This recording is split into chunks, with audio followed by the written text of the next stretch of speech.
Bonjour Mélanie. Jean-Do, tu es professeur de self-défense féminine.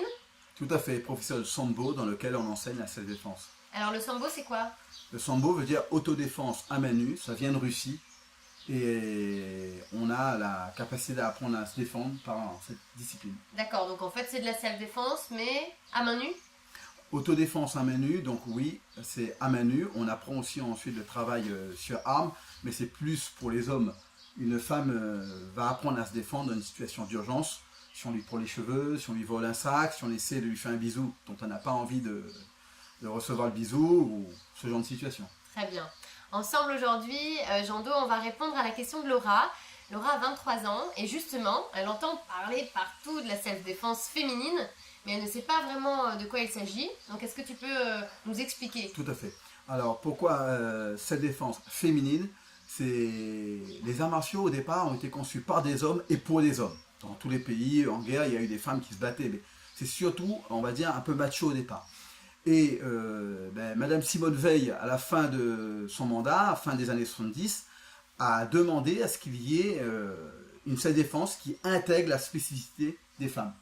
Et donc ça a été fait en concertation avec le ministère de l'Intérieur et le ministère de la Justice pour les gardiens de prison, les policiers, et ça a été adapté pour les femmes. Ça a été une étude de plusieurs années auprès de plusieurs experts de différentes disciplines. C'est sérieux alors, ça a été vraiment conçu pour que les femmes puissent apprendre à se défendre. Tout à fait, ça a été conçu pour les femmes, avec des femmes et avec des experts d'arts martiaux.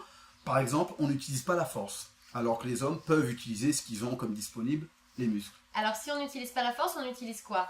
Beaucoup le décalage, on va se replacer pour être en équilibre, on va utiliser sa souplesse de déplacement qui est supérieure à celle de l'homme, et bien sûr, on va utiliser le déséquilibre provoqué par de petites actions qui donnent de grands résultats.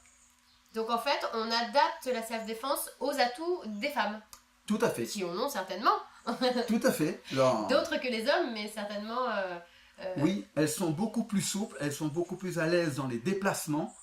Et justement, elles sont beaucoup plus réceptives à la force et à l'énergie impulsée pour la détourner et la renvoyer en direction de déséquilibre. Si on est une femme en talons aiguilles et en mini-tup, comment ça se passe?